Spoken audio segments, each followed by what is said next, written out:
जय श्री माता जी। सूक्ष्म शक्ति केंद्र मानव शरीर में 3 नाड़ियों और 7 चक्रों का सूक्ष्म संगठन है।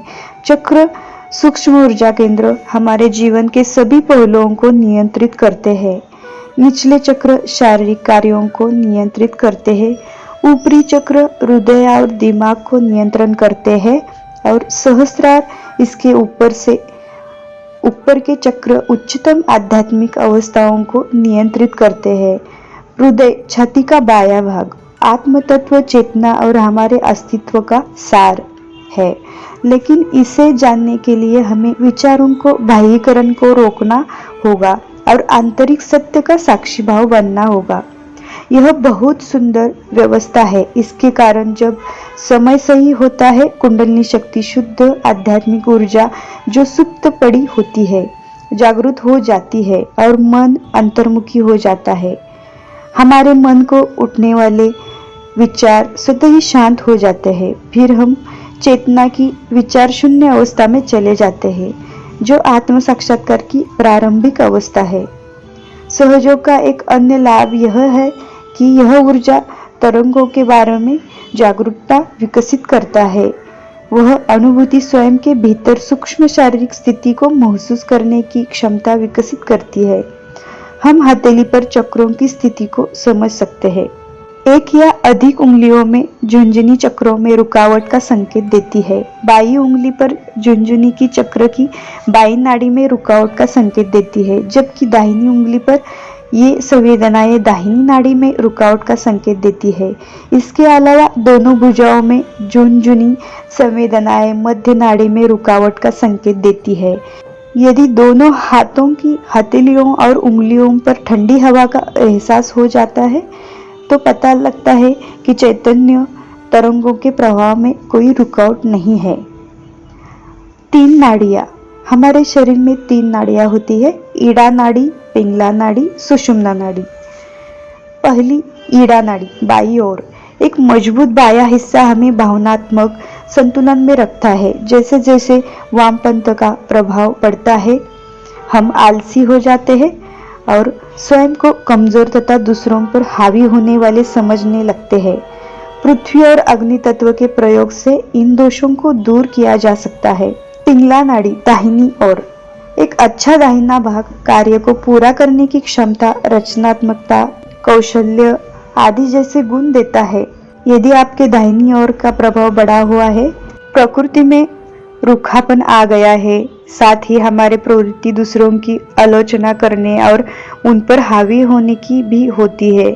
जल तत्व के प्रयोग से दाहिना भाग शीतल एवं शांत हो सकता है। सुषुम्ना नाड़ी मध्य मार्ग, मध्य की नाड़ी।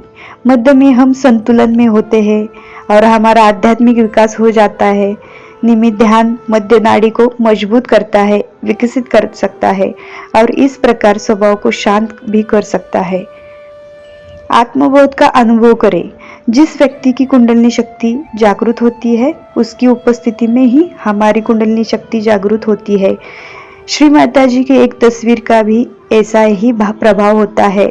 श्री माता जी की फोटो को आदर पूर्वक किसी शांत स्थान पर, साफ सुथरे स्थान पर स्थापित करना चाहिए।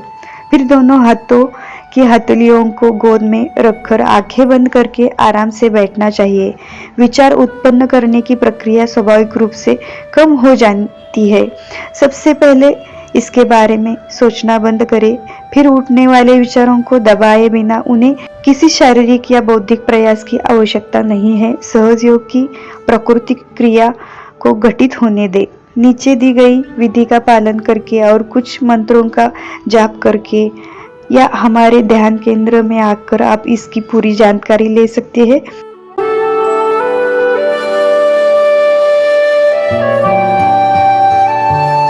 यह पूरे विश्व में ध्यान केंद्र है और इसका आप निःशुल्क लाभ उठा सकते हैं। हमारे मन को शांत किया जा सकता है इस ध्यान से और कुंडलिनी शक्ति के जागरण का मार्ग प्रशस्त करके शुद्ध इच्छा जागृत की जा सकती है। हमारे भीतर सहयोग की स्थापना करना। कुंडलिनी जागरण का अनुभव करने के बाद हमारे भीतर अंकुरित होने वाले बीज को विकसित होने और स्थापित करने के लिए उसको पोषण करना महत्वपूर्ण है। उसके लिए कुछ सुझाव निम्नलिखित है। घर पर ध्यान करना, सेंटर पर जाना। हमारे सामूहिक ध्यान केंद्र है, वहां जाकर आप उसकी जानकारी ले सकते हैं। सुबह शाम 10-10 मिनट ध्यान करने से उसका फायदा मिल सकता है। श्री माता जी के फोटो के सामने दिया लगाकर आप ध्यान कर सकते हैं।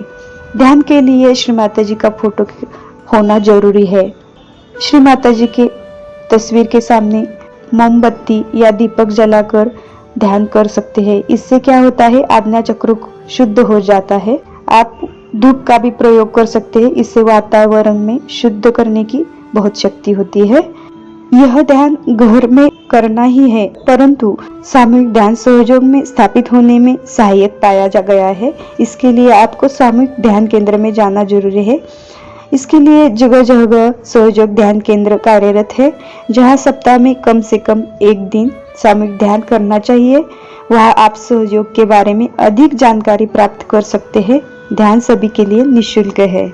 श्री माता जी के व्याख्यान सुनना। ध्यान केंद्र में श्री माता जी की सूक्ष्म नाड़ी प्रणाली, आध्यात्मिक जीवन प्रणाली आदि विषयों पर मार्गदर्शन व्याख्यान के कैसेट और सीडी उपलब्ध है, जो जीवन को सभी पहलुओं में समृद्ध करते हैं।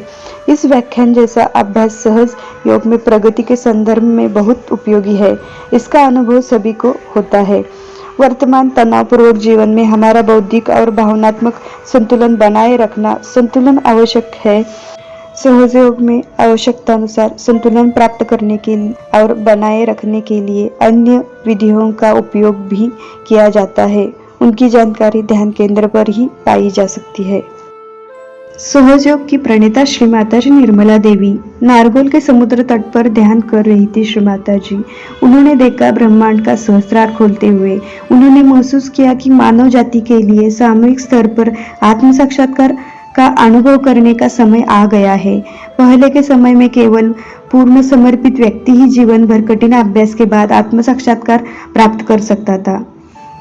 तो श्री माता जी ने दुनिया भर के हजारों लोगों को मुफ्त में यह अनुभूति प्रदान करने के लिए अधिक प्रयास किया है। इस काम के लिए उन्हें कई देशों द्वारा सम्मानित किया गया है और कई अंतर्राष्ट्रीय सम्मेलनों में चिकित्सा और सामाजिक मुद्दों पर व्याख्यान देने के लिए आमंत्रित किया गया है। 1989 में उन्हें संयुक्त राष्ट्र शांति पुरस्कार से भी सम्मानित किया गया है। श्री माता जी का जन्म 21 मार्च 1923 को दोपहर 12 बजे छिंदवाड़ा में हुआ था। उनके माता पिता ने स्वतंत्रता आंदोलन के लिए अपना सब कुछ समर्पित कर दिया था। कुंडलिनी जागृत एक दूसरा जन्म देने वाली श्री माता जी निर्मला देवी सभी की आध्यात्मिक माता है। ध्यान और व्याख्यान के माध्यम से वे हमें अपने उत्थान के जीवन की दिशा में मार्गदर्शन करती है। सहयोग कृतज्ञ और प्रसन्न लोग होते हैं और सभी खुशियों का आनंद लेते हैं। सहयोग की उच्चतम अवस्था में विकसित होने के लिए व्यक्ति को श्री माता जी को जानना जरूरी है। ध्यान में बैठते समय आप श्री माता जी से पूछ सकते हैं, श्री माता जी निर्मला देवी कौन है? इस प्रश्न का उत्तर बुद्धि से नहीं बल्कि आंतरिक चेतना से होती है। इसलिए समर्पित भाव से हम श्री माता जी का ध्यान करने से हमें सब कुछ मिल सकता है। जय श्री माता जी।